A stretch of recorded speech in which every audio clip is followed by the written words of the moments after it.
अस्सलाम वालेकुम everyone, Saifullah here again. और आज की इस वीडियो में हम ये देखेंगे कि किस तरीके से AMP स्टैक को इंस्टॉल करते हैं अपनी विंडोज़ के प्लेटफॉर्म के ऊपर। देखेंगे कि किस तरीके से जो हमारी रेस्ट API है उसको डिप्लॉय कर सकते हैं विंडोज़ प्लेटफॉर्म के ऊपर। So let's get started.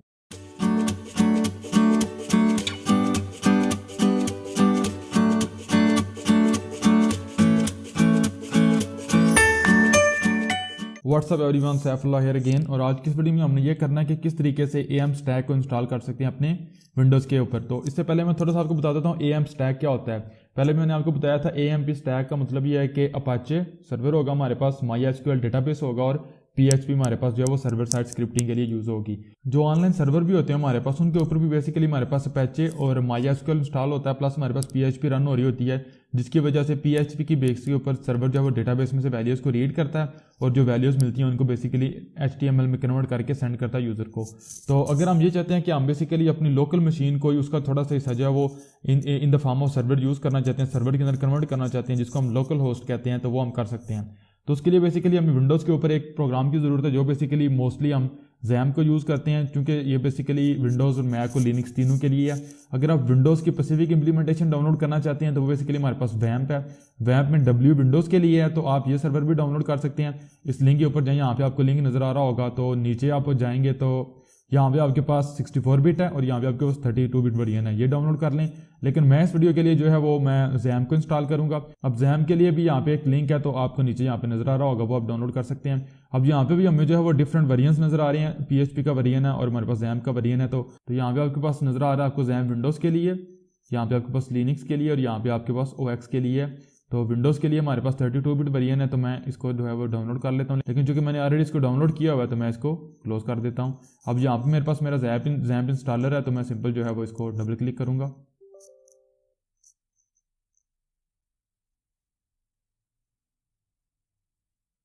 User account control का आपको जो है वो डायलॉग मिलेगा, वार्निंग मिलेगी, तो उसके ऊपर ओके क्लिक कर दें। मेरे पास इंस्टॉलेशन स्टार्ट हो गया, नेक्स्ट करेंगे। और यहाँ पे डिफ़ॉल्ट जो इंस्टॉलेशन है वो डिफ़ॉल्ट ही आप रहने दें। अगर आपको चेंज करना चाहते हैं तो मेक श्योर कर लें कि आपको वेल अंडरस्टैंडिंग है उस चीज़ की, अदरवाइज इसको आप जो है वो डिफ़ॉल्ट ही रहने दें। नेक्स्ट कर देंगे। ये डिफ़ॉल्ट लोकेशन है इसकी, इसको भी डिफ़ॉल्ट ही रहने दें और इसको मैं अनटिक कर दूँगा और मेरे पास इंस्टॉलेशन स्टार्ट हो जाएगी। होगा क्या कि जैसे ही इंस्टॉलेशन होगी तो मेरे सिस्टम के ऊपर XAMPP की जो इंस्टॉलेशन डायरेक्टरी है इसके अंदर एक मेरे पास एक फ़ोल्डर होगा। वो फोल्डर बेसिकली मेरे पास एज अ सर्वर यूज़ होगा। उस फोल्डर के अंदर जो है वो जब कोई भी फाइल हमारी होगी तो हम उससे लोकल डेटाबेस को एक्सेस कर सकते हैं, MySQL डेटाबेस को, PHP उसके ऊपर रन हो रही होगी और हमारा XAMPP as a Apache server run हो रहा होगा। तो आपने देखा हमारे पास इंस्टॉलेशन कंप्लीट हो गया और अपाचे सर्वर को रन करने के लिए जो हमारे पास विंडोज़ डिफेंडर फायरवॉल है वो परमिशन मांग रहा है, तो मैं दोनों नेटवर्क के ऊपर इसको अलाउ करूंगा। आप भी मेक श्योर करें। आप देख सकते हैं allow Apache HTTP service to communicate on these networks, तो इसको अलाउ कर दें ताकि फ्यूचर में आपके पास कोई भी प्रॉब्लम ना आए। और आपने देखा कि आप कंट्रोल पैनल स्टार्ट करना चाहते हैं, do you want to start the control panel, और फिनिश के ऊपर क्लिक कर दें टिक करके, तो हमारे पास यहाँ पे स्टार्ट हो जाएगा। और मैं right now default language English है, सेव कर दूंगा, तो मेरे पास यहाँ पे मेरा जो आपने देखा XAMPP कंट्रोल पैनल है वो रन हो। अब हमारे पास क्या है, हमारे पास बेसिकली मेन हमें ज़रूरत है अपाचे की और MySQL की, इनकी हमें बेसिकली मेन ज़रूरत है। तो मैं अगर अपाचे को स्टार्ट करना चाहता हूँ तो क्लिक स्टार्ट के ऊपर क्लिक करूँगा, तो हमारे पास अपाचे रन होना शुरू हो गया। यहाँ पे हमारे पास उसके प्रोसेस ID और यहाँ पे उसकी पोर्ट है। अब MySQL को भी हमने रन करना है, तो उसको भी हम स्टार्ट के ऊपर क्लिक करेंगे। तो उसके लिए अगेन मुझे परमिशन की ज़रूरत है, तो वो भी रन होना शुरू हो जाएगा। अब बाज़ का तो हमारे पास ये होता है कि बाज़ का जो पोर्ट्स हैं ये ऑलरेडी किसी और कोई और एप्लीकेशन यूज़ कर रही होती है सर्विस। उस केस में क्या होगा, आप फॉर एग्जाम्पल अगर हमारा अपाचे या MySQL नहीं चल रहा, मोस्टली MySQL केस में ऐसा होता है हमारे पास, या अपाचे के केस में भी हो जाता है बाज़ का। तो यहाँ पे कन्फिग्रेशन नज़र आ रही है, इसके ऊपर क्लिक करें और आपने इस फाइल को ओपन करना है httpd.config फाइल। तो इसके ऊपर नीचे जो है वो आप आएंगे यहाँ पे,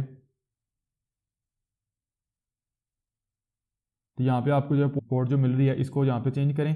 और इसका सिंपल तरीका कार ये है कि 80 के लिए सर्च करें, जहाँ जहाँ भी आपको 80 मिलता है उसको पोर्ट जो है वो चेंज करते जाएं। और सेकंड नंबर पे MySQL की दफ़ा क्या कॉन्फ़िग के ऊपर क्लिक करेंगे, अगेन MySQL, और यहाँ पे जी आपको पोर्ट नंबर नज़र आ रहा है, इसको चेंज कर लें। तो राइट नो मेरे पास दोनों रन हो रहे हैं। अब क्या करेंगे, जाएंगे C ड्राइव के अंदर, XAMPP के अंदर, और यहाँ पे आपको एक फोल्डर नज़र आ रहा है, डायरेक्टरी नज़र आ रही है HD डॉक्स, इसको ओपन करते हैं।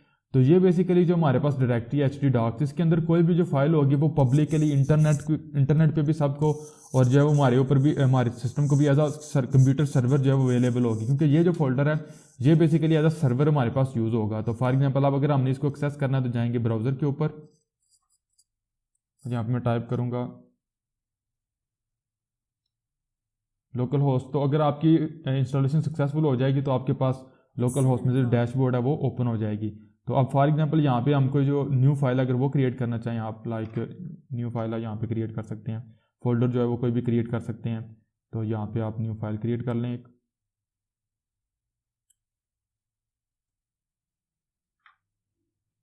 जस्ट मेक श्योर कर लें कि नाम के दरमियान स्पेसिस ना हो।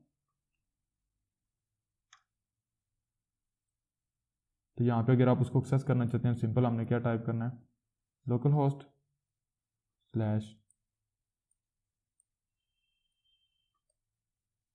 तो आपने देखा हमारे पास जो हमारी txt फाइल थी वो ओपन हो गया।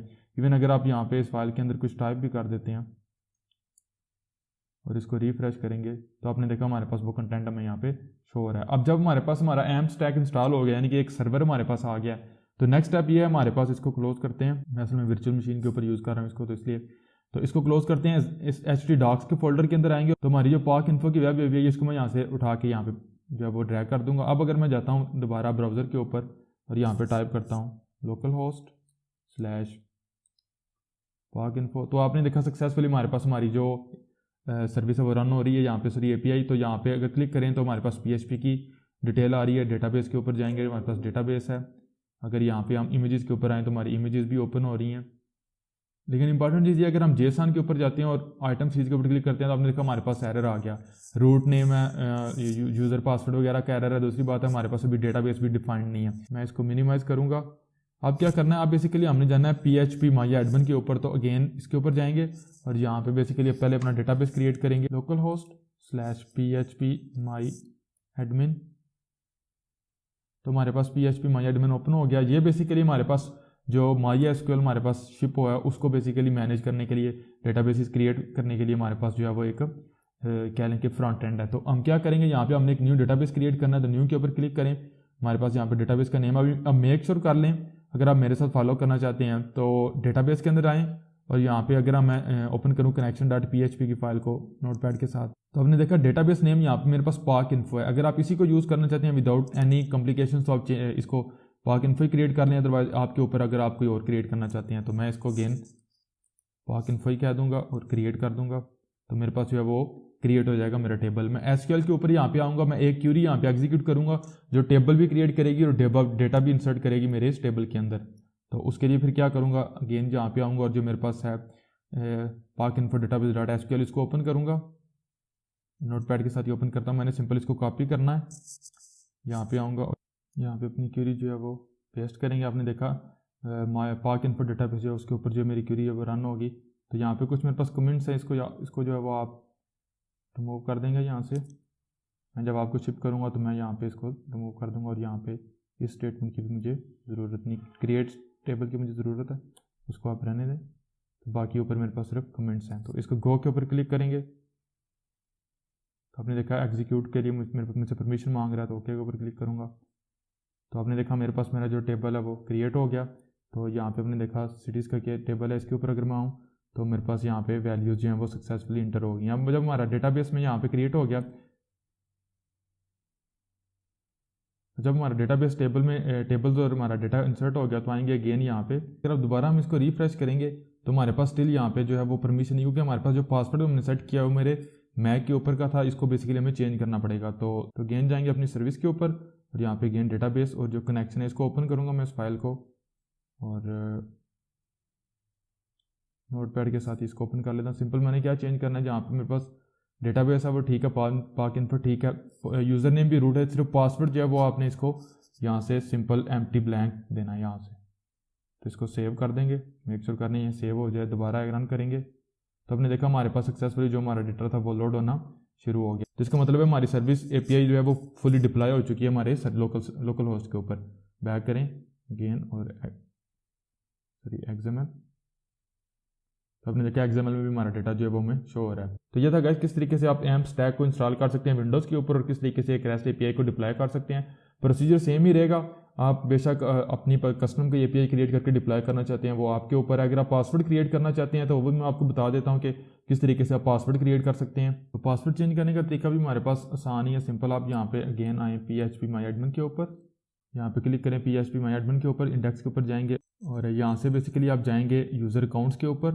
तो आपने देखा हमारे पास डिफरेंट अकाउंट्स हैं। यहाँ पे जो लोकल होस्ट का अकाउंट है यहाँ पे हमारे पास इसके ऊपर जो अपने परमिशन हमें अवेलेबल है, इसको क्लिक करेंगे एडिट प्रिविलेज के ऊपर।